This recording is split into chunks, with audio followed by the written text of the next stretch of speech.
2 years ago, I received an acceptance letter from one of my dream universities along with the incredible news that I had been awarded a scholarship. It felt like the stars had aligned for me. In preparation for college, I had been working part-time, trying to be responsible and save up as much money as I could. My plan was to build a financial cushion, a college fund I could rely on in case I needed money for unexpected expenses or if the scholarship didn't cover everything. I didn't want to leave things to chance, so I took it upon myself to save diligently.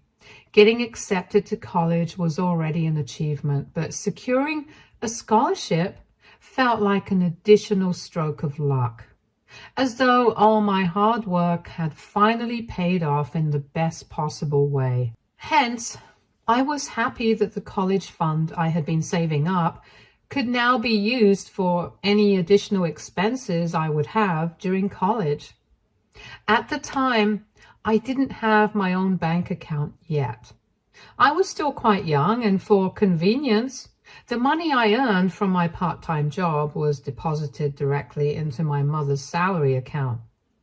I trusted her completely with it. I had always assumed that when I eventually left for college, my mom would just transfer that money back to me, no questions asked. I had earned it after all, and it was intended for my education. However, reality turned out to be quite different from what I had expected.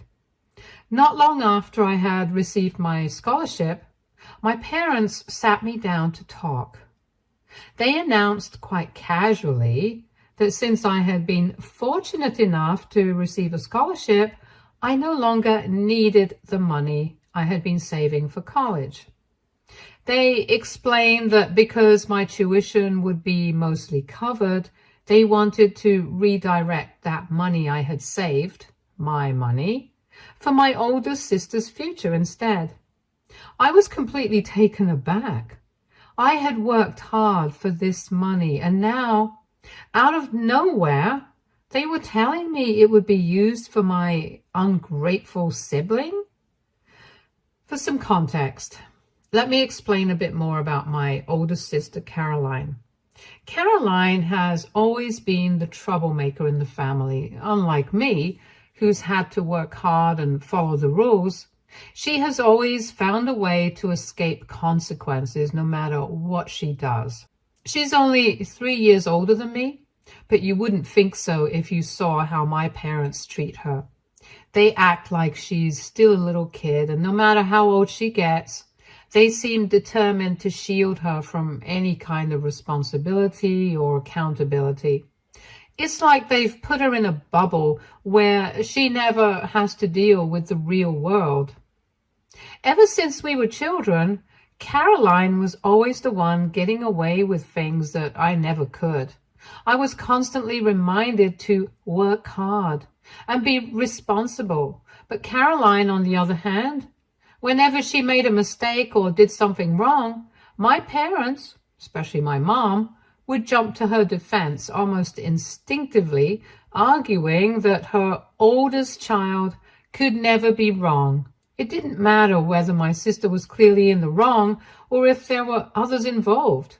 Somehow, my mother would always manage to turn things around and make it seem like she was the victim. For example, when Caroline was around 14 years old, she got caught bullying younger girls at school. According to the teachers, she had been picking on them for weeks. Things got so bad that the school had to call my parents in for a meeting to discuss Caroline's behavior. It was a serious issue. Several students and teachers had witnessed her bullying. But when my mother heard what had happened, she flat out refused to accept it. Caroline started crying during the meeting, of course, and denied everything. Rather than questioning whether her daughter could really be in the wrong, my mom decided to believe her tears over the facts. She argued with the teachers, even with the headmistress, insisting that Caroline was being unfairly accused. She made up excuses, saying that her darling daughter could never be nasty or mean to anyone, and even went so far as to accuse the victim of acting just to get Caroline into trouble. In the end, Caroline was let go with only a week's suspension. But my mom's refusal to accept the truth meant that Caroline realized that she faced no real consequences. She was never reprimanded for what she did, and life went on as though nothing had happened. Next, when my sister Caroline turned 16, things escalated significantly. She got herself into even more trouble. This time, she was caught smoking at her school, which by itself was already against the rules, but that wasn't the worst of it. Along with smoking, she was also found trying to sell weed, which was a much more serious offense. The school administration, this time, had irrefutable evidence. There were witnesses too, and it was clear that Caroline had crossed a line that even my parents couldn't argue their way out of. When the school uncovered everything, Caroline was essentially expelled, and that marked a turning point. For once, my mother, who had always been able to shield her from accountability, was suddenly in a position where she couldn't talk her way out of the situation or make excuses for Caroline. Yet, instead of letting Caroline face some consequences at least, my mother quickly switched into what I can only describe as damage control mode. She refused to let this incident tarnish the image she had built of Caroline as the perfect innocent daughter in this family. Rather than addressing the reality of what had happened, my mom spun an entirely different narrative to our family members and relatives. She started telling people that she wanted to send Caroline to a posh school far away from home because she wanted the best education possible for her. In reality, it was difficult for Caroline to get into any school in our locality because of her reputation. My parents were desperate to hide what had really happened. They couldn't bear the thought of people finding out that their darling daughter had been expelled from school for something as serious as smoking and selling weed.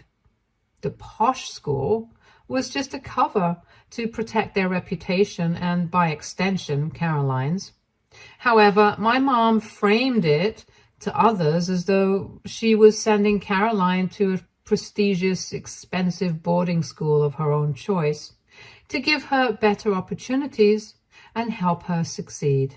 Of course, this decision came at a huge financial cost.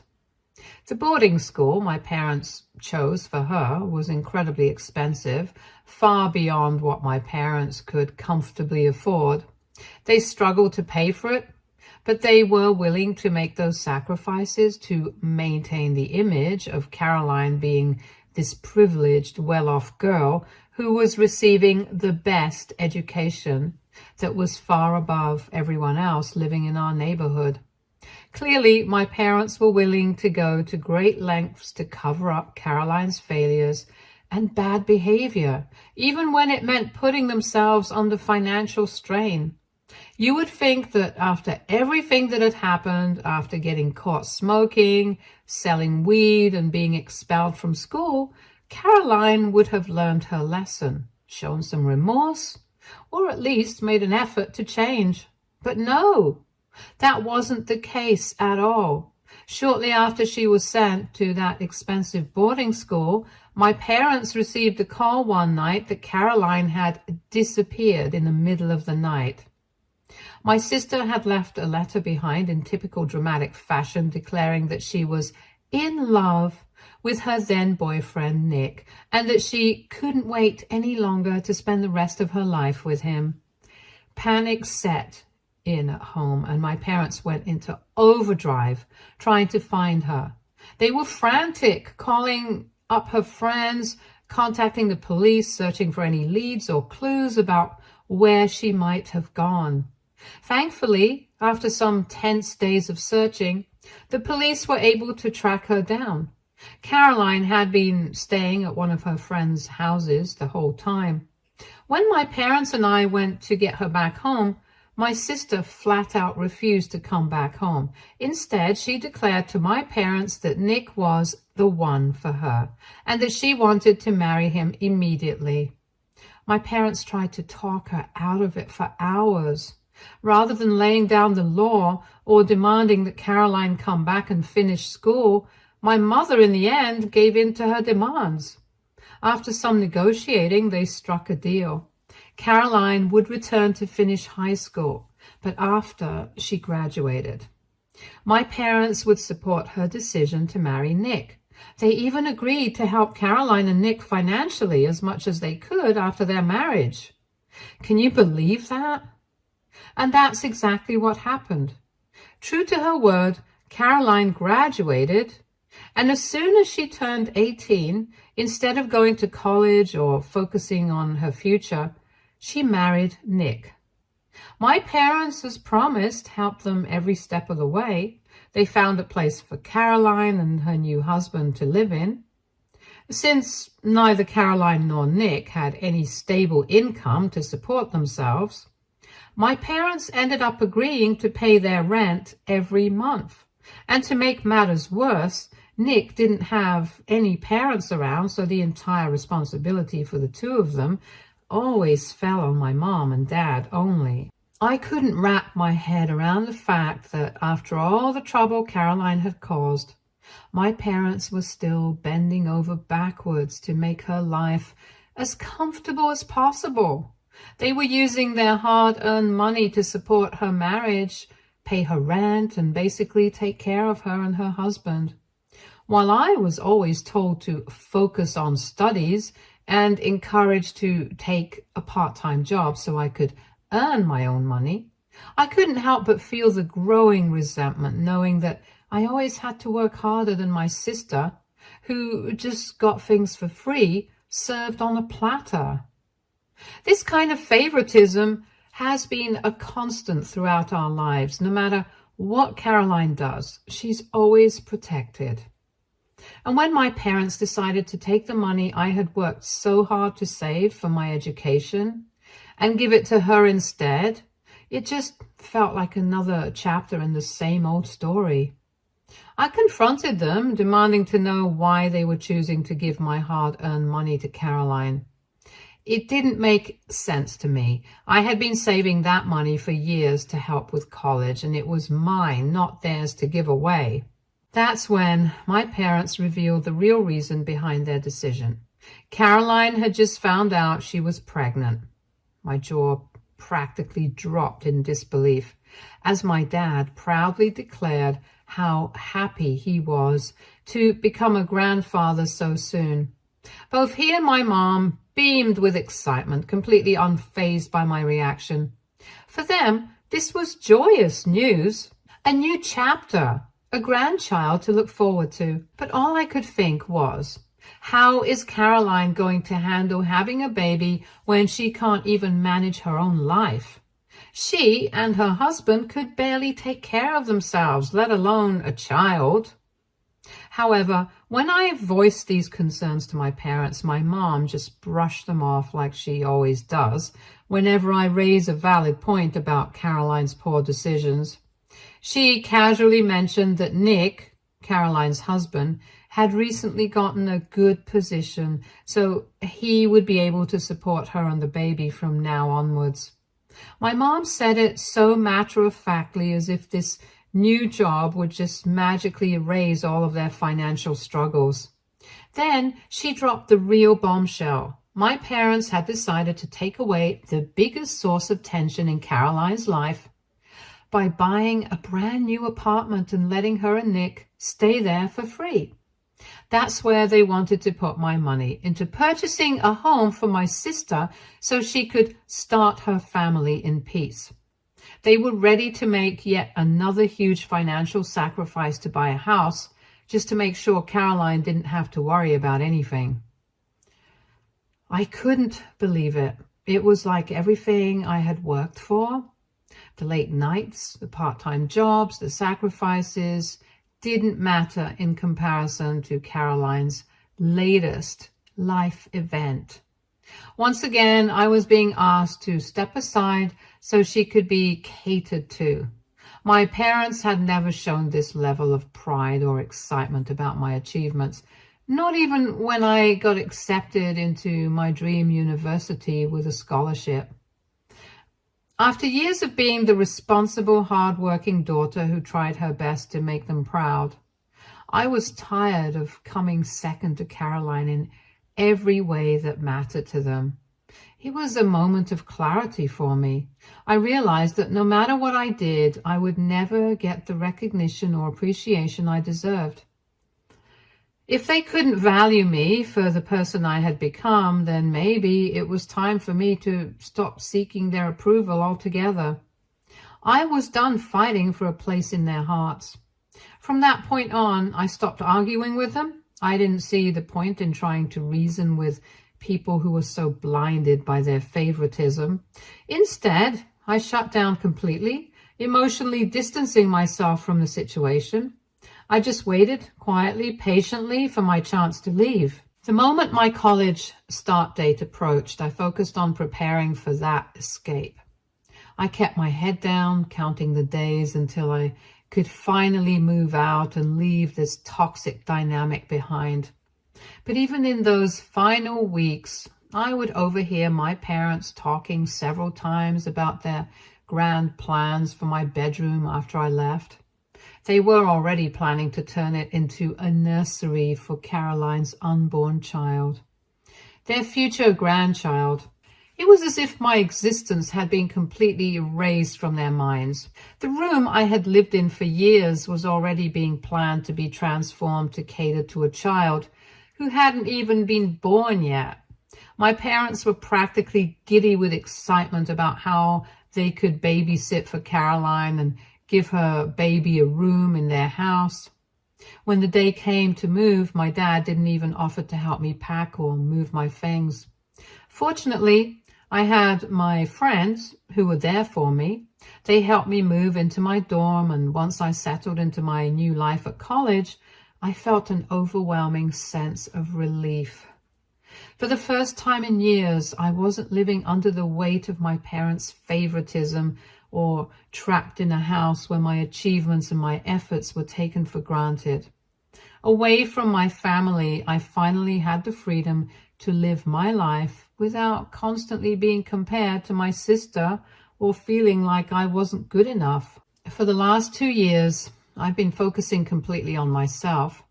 The college has been a busy and fulfilling experience. I've worked hard academically while also holding down a part-time job as a server, and honestly, I love the life I've built for myself. After moving out, I finally felt free from the toxic favoritism that had dominated my family for so long. True to their word, my parents turned my old room into a nursery for Caroline's baby, Jimmy. I've only met him once, briefly, when he was born. Caroline and I have never been close, so we don't really talk, and after it became clear that I had no place left at my parents' home, I stopped going back home altogether. My parents have never really checked up on me these last 2 years unless they wanted something from me, and over time, I just accepted that this was how things were. I focused on my own life, my own goals, and let go of the idea that they would ever change. Things had been quiet between us for so long that I was genuinely surprised when I received a call from my mom earlier this morning. She sounded panicked, her voice shaking, and the first thing she asked was whether my sister had called me. I was confused, and I told her no. I hadn't heard from Caroline. Then, to my surprise, my mother started to cry on the other end of the line. I felt a pang of worry hearing her like that, and I asked her what had happened. And that's when she finally confessed in between sobs that something terrible had happened that morning. Apparently, she and my dad had woken up to the sound of the doorbell ringing frantically, followed by loud banging on their front door. And when they rushed downstairs to see what was going on, they found Jimmy, Caroline's son, standing on the porch all by himself. He was holding his small bag and a note. My mom was in hysterics as she recounted how terrifying it was to open the door and see their grandson there alone with no sign of Caroline or her husband, Nick. I asked my mom if the note said anything about where Caroline had gone or what was happening. And this is when my mom revealed that in the note Caroline had written, she said that she hated being a mother and couldn't live with this suffocation any longer. She wrote how she didn't want to raise her son and had asked my parents and me to take over raising Jimmy from that day forward. I was absolutely taken aback, stunned by the reality of what was happening. My mother's sobbing only intensified on the phone as she tried to process this, while my father, who had been desperately trying to reach both Caroline and her husband Nick, suddenly took the phone from her. I could hear the urgency in his voice. He informed me that both Caroline's and Nick's phones had been switched off, and he said that this was starting to be a very grave matter. He recounted how a few days ago Caroline had asked them for money, so now there was a chance she had actually run away with the money, leaving behind her son with us. My dad told me that it was time for me to come back home immediately to help them search for Caroline. I was still processing everything, trying to wrap my head around the fact that my sister had abandoned her child like this. And while I felt concerned, I also knew I had my own responsibilities. I calmly told my dad that coming home wasn't possible at the moment. I had an important exam coming up this week, and I couldn't just drop everything. I offered to do what I could from my end, saying I tried to reach out to Caroline myself, but I couldn't be physically there. My dad wasn't happy with that response at all. He started arguing, telling me I was being unreasonable and that the family needed me with them right now.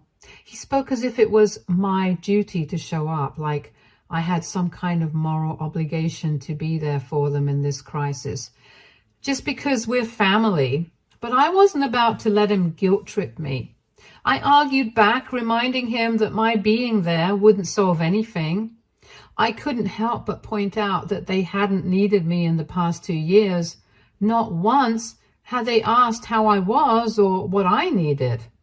Now suddenly, because they were in a crisis, I was supposed to drop everything and rush back to help. It didn't sit right with me, and I wasn't going to let them make me feel guilty for focusing on my own life. Then my dad told me how I was being too harsh on them during this time of crisis. He said that all they needed was for me to be there for them, that this situation wasn't about the past or any old family issues. It was about coming together as a family when things were clearly falling apart. He tried to make me feel like I was being cold-hearted for not rushing back to help, as though I was the one turning my back on them in their time of need. AITA for not letting my dad guilt trip me to go back home just because my sister has abandoned her son. Update 1. I completely agree that something feels off about my parents suddenly calling me back home, especially considering how they've barely contacted me in the last 2 years. Now, out of nowhere, my mom, who hardly ever calls me, has been ringing my phone multiple times a day, practically begging me to return. It doesn't sit right with me, and it's hard not to think that there's some ulterior motive behind it. They've never shown this level of urgency about anything before, so why now? To clarify, to some commentators, I'm genuinely concerned for Jimmy. The idea of my sister abandoning her child is beyond heartbreaking, and I feel for him deeply. Caroline's sudden disappearance and her decision to leave Jimmy on my parents' doorstep is shocking, to say the least. But at the same time, I know my parents love Jimmy, and I trust that they will take care of him just as they've always been willing to bend over backwards for Caroline's sake. So I'm not worried that Jimmy won't be cared for. I know my parents will step up for him. At the end of the day, what bothers me the most, though, is how my sister can just vanish without warning. It's disturbing that she would do something so drastic, and I can't shake the feeling that there's more going on than I've been told. I don't understand why my parents are so desperate to have me come home when in reality, they've never needed my help before. Update 2. It's been a week since my last update. After I finished my college exam, I decided to take some time and finally visit my parents. My mother, who had been crying for the past week, had red puffy eyes and it looked like she hadn't slept much. My dad had this grim, worried expression that made it clear he was still anxious about everything. Jimmy seemed to be doing all right, though. I bought him a small gift and spent some time playing with him. He was comfortable with my parents, blissfully unaware of the chaos surrounding him. He even seemed to think that his parents were just on a vacation and would return soon. Once I settled in, I knew I needed to sit down with my parents to talk about everything. I wanted to see the note Caroline had left with Jimmy. As soon as I asked my parents to show me the note, I noticed my parents exchanging worried glances, which only heightened my concern. Finally, my mother hesitantly retrieved the note, and I braced myself for what I might read. As I read through it, I was shocked to find that they had left out a crucial part of the truth. Caroline hadn't just abandoned her son with my parents. She had specifically left him for me. I couldn't believe what I was reading. My sister had gone on to write that she resented the way my parents had raised her. She expressed how she wished she could be more like me, someone who was responsible and capable. She ended the note by writing that by leaving Jimmy with me, he would have a better chance at a good life, perhaps even a life she wished she could have had.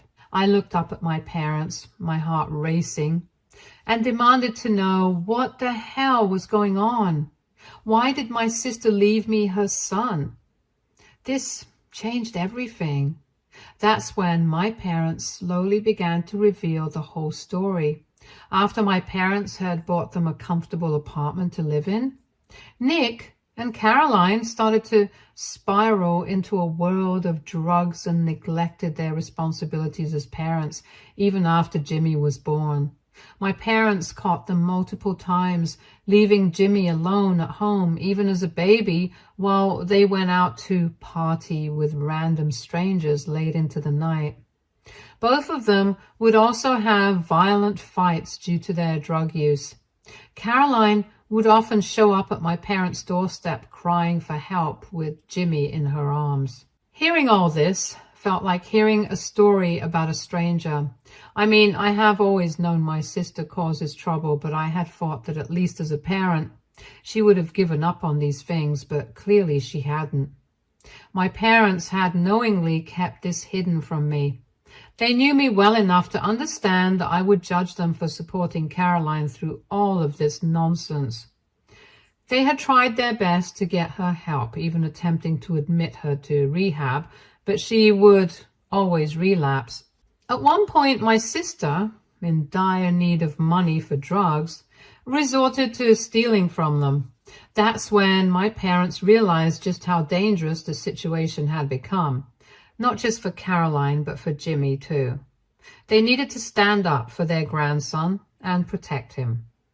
They were in a position where they felt they had to protect their grandson, and this is when my parents threatened to call Child Protective Services on my sister and her husband and have them arrested for neglecting their son. It seemed this threat was what pushed Caroline over the edge. She had been struggling to be a parent for so long, and with their threat, she just couldn't do it any longer.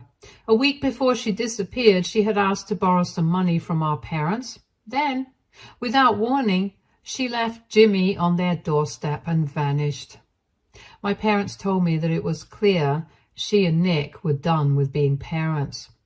They had knowingly left their son on their porch, and both of their phones were unreachable. My parents had registered them as missing. The police were involved, but even they believed that Caroline and Nick had likely left their children willingly, possibly to continue using drugs, which seemed all too likely given the circumstances. As I absorbed everything they were telling me, I felt a mix of anger and heartbreak. It was clear that my sister had been suffering for a long time, and yet I had been left completely in the dark. My parents went on to explain that this was the main reason they wanted me to come back home. They obviously could not come right out and tell me the entire truth on the phone, since they were afraid of how I would react to everything. My dad then started to say how him and Mom were getting older, and while they enjoyed babysitting Jimmy for a few hours, they couldn't possibly handle him full time. Hence, he felt it was a great idea for me to move back in with them and work on replacing Caroline's role in Jimmy's life. My mother nodded in agreement, saying that I could probably drop out of college and raise Jimmy for the time being, since my sister wanted me to have him. I was taken aback and couldn't help but laugh at their suggestion. Had they lost their minds? There was no way I was going to drop out to take care of my sister's child. I firmly told them that we needed to talk to CPS about this situation. If I didn't want to take legal custody, then they could step in and become custodians for Jimmy. It felt like the most responsible path forward given the circumstances. My dad quickly pushed back, saying that this was a family matter and that involving CPS could complicate Jimmy's life. My mom chimed in, arguing that my sister would be disappointed in me if I didn't step up, since she had basically left her son to me, insisting that she and my dad expected better from me. Their words struck a nerve. I told them that I didn't care about disappointing anyone. It was about doing what was right for Jimmy and myself. I needed to think this through carefully before rushing into making a decision that could change my life forever. So my parents have finally agreed to give me some time to think. Update 3. It's been 2 months since my last update. To clarify a few points, yes, my sister definitely wrote that note. I know Caroline's handwriting well enough to be sure. No, my parents did not fake her handwriting. My parents have shown me bank statements which reveal just how much money my parents were foolishly sending to Caroline every month to help out her and her husband. They even took me to Caroline's apartment, since they had a key too. The apartment was left in a condition exactly as my mother had described to me. Empty alcohol bottles strewn on the floor, drawers and cupboards emptied out, and there was a strong stench that was overwhelming. The refrigerator was practically bare, and the whole place was very filthy. I did contact CPS and shared everything I knew about my sister and her husband's situation. For the time being, my parents have volunteered to take temporary custody of Jimmy, at least until Caroline or Nick return. I feel a bit relieved knowing that Jimmy will be safe with them for the time being. Yes, my parents did try to guilt me a lot to care for Jimmy, but I stood my ground. I knew that making a choice based on guilt wouldn't be in anyone's best interest, least of all Jimmy's. I told them how I could not let their other daughter's bad decisions in life hold me down in my career and life. I pointed out to them that they were facing the consequences of their own actions. No, my parents still haven't apologized for using my college fund. However, they did express regret about buying the apartment for my sister. Just to clarify, the apartment deed is in their name. They were allowing my sister and her husband to live there rent-free. I guess now they're likely going to rent it out and earn some extra money. Currently, I'm back in college and focused on my studies. I will continue to visit Jimmy whenever I can. Stay tuned for more stories from our girl relationships.